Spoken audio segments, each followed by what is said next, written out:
नाजरीन, इस वक्त हम खड़े हैं एक ऐसे कमरे में जहां पर हर तरफ देखा जाए या नज़र दौड़ाई जाए तो रफ़ी साहब की जो अचीवमेंट्स हैं वो आपको नज़र आएंगे। और यहाँ पर इस कमरे में बहुत पुरानी बहुत कदीमी चीज़ें यहाँ पर मौजूद हैं। तो शाहिद साहब हमारे साथ यहाँ मौजूद हैं और हमें बताएंगे कि क्या क्या चीज़ें हैं जो ख़ास हैं जिसको रफ़ी साहब ने ख़ुद इस्तेमाल किया है और कौन कौन से ख़ास अवार्ड्स हैं जो रफ़ी साहब ने हासिल किए हैं। तो शाहिद साहब, सबसे पहले यहाँ बहुत सारे म्यूज़िकल इंस्ट्रूमेंट्स मुझे नज़र आ रहे हैं। जी। तो ये कौन कौन से हैं और कब रफ़ी साहब ने इस्तेमाल किए हैं? देखिए, रिहर्सल्स पे तो अपने ये इस्तेमाल करते थे ज़्यादातर। और ये हारमोनियम जो है ये इनको अपने अब्बा को गिफ्ट दिया गया था। अपना एस डी बर्मन साहब ने अपने अब्बा को ये गिफ्ट दिया था। और ये वाला जो इंस्ट्रूमेंट है ये अब्बा शोज़ वोज़ में जब भी जाते तो ये लेके जाते थे, इनका खुद का था ये तबला भी। जी। और ये तबला भी उन्हीं का ही है, ये तानपुरा भी उन्हीं का ही है। अब्बा तो मतलब रियाज व्याज करते थे तो तानपुरे पे कर लेते थे। तो रफ़ी साहब ख़ुद भी बजाना जानते थे म्यूज़िकल इंस्ट्रूमेंट? जी बिल्कुल जानते थे। तो ये हारमोनियम और जी हाँ। तो इसके अलावा भी और चीज़ें हैं यहाँ पर, जैसा मैं देख रहा हूँ ये बहुत सारी ट्रॉफीज़ हैं। ये मुझे लग रहा है फिल्म फेयर अवार्ड्स हैं रफ़ी साहब के। बिल्कुल। ये अब्बा को अपने फिल्म फेयर अवार्ड काफ़ी अपने, जैसे ये अपना हम किसी से कम नहीं के लिए मिला था। फिर अपना दोस्ती का गाना था चाहूँगा मैं तुझे, उसके लिए मिला था। फिर अपना सूरज का गाना था बहारो फूल बरसाओ मेरा महबूब आया है।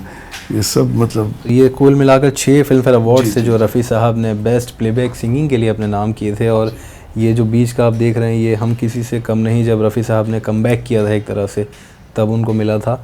और ये तमाम ये एक दोस्ती के लिए उनको मिला था।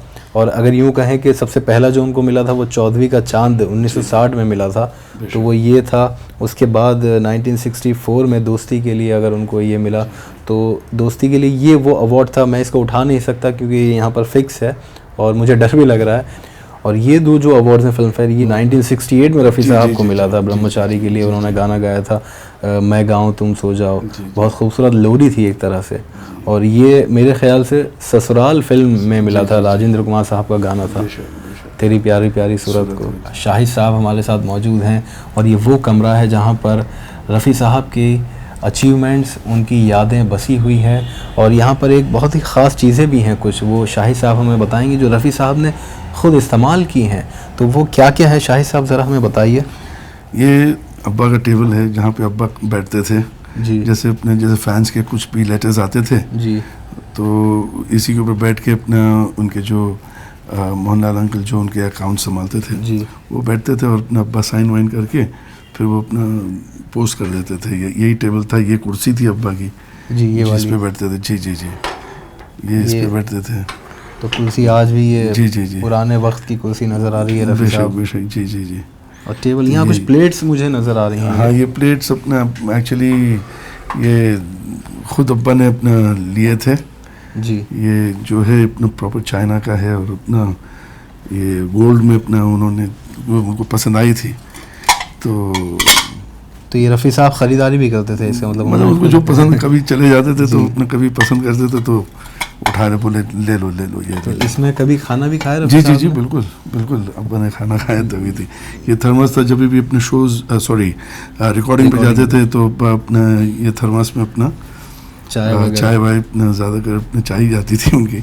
देखिए ये वो थर्मस है जो आजकल तो थर्मस के शेप्स बदल गए हैं, लेकिन ये पुराना रफ़ी साहब के हाथों में उन्होंने लिया होगा और इस तरह से इसको, ये कप भी इसमें अटैच्ड है। और ये चाय पीने का शौक़ होगा तो चाय रिकॉर्डिंग पे जाते थे तो ये वो थर्मस है। ये बड़ी कीमती चीज़ें हैं एक तरह से हमारे लिए, क्योंकि रफ़ी साहब जैसी शख्सियत ने अपने इसको इस्तेमाल किया है। फ़ोन का बड़ा शौक़ था ये टेलीफोन था उनका जी, ये अब्बा के ज़माने का ही है जी, जो कि अपने अब्बा ही इसी से बात करते थे।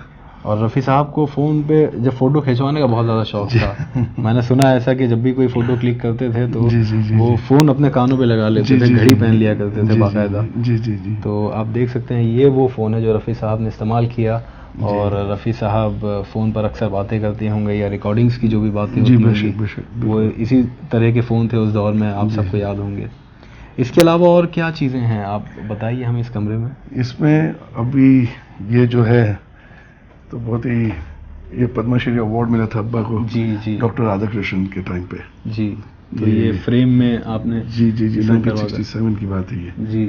तो ये पद्मश्री अवार्ड मिला था अब्बा को।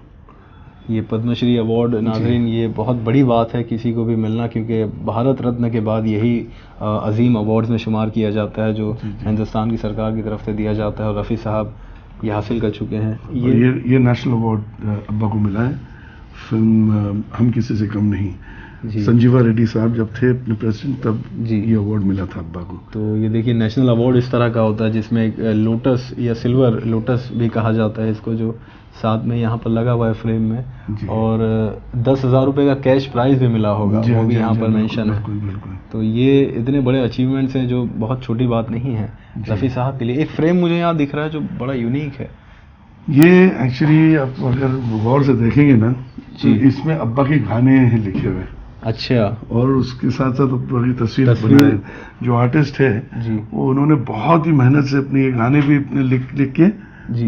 लिखा हुआ है और अपना अब्बा की तस्वीर भी बना गई है। जी, बड़ी जी, जी। यूनिक कलाकारी है एक तरह से। अच्छा, कहते हैं देखिए यहाँ पर इतने सारे अवार्ड्स हैं कि मैं एक दिन कम पड़ेगा अगर मैं हर अवार्ड पे बात करूं, जी, लेकिन जो वो चीज़ें हैं जो बहुत ख़ास हैं, जी जी जैसे यहाँ कैरम है। जी हाँ, अब्बा को कैरम का बहुत शौक था।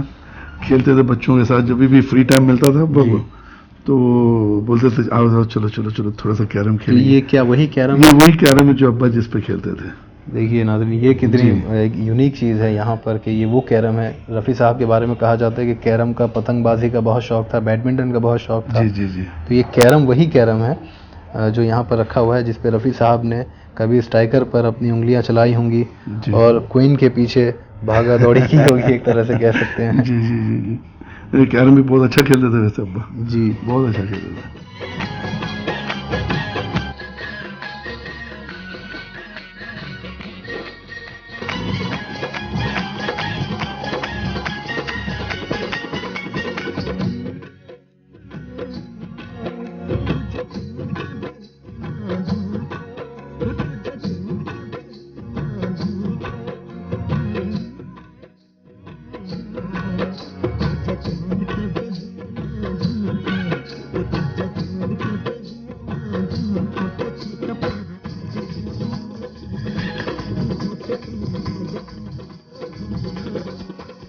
शायद ये कमरा ये नहीं है। नहीं, ये पुराना घर था हमारा बंगला जी, वहाँ की तस्वीर है ये। और ये भी पुराना बंगला है हमारा, ये यहीं पे बैंड्रा में है। जी। तो ये रफ़ी साहब को देखिए फ़ोटो खिंचवाने का कितना ज़्यादा शौक था।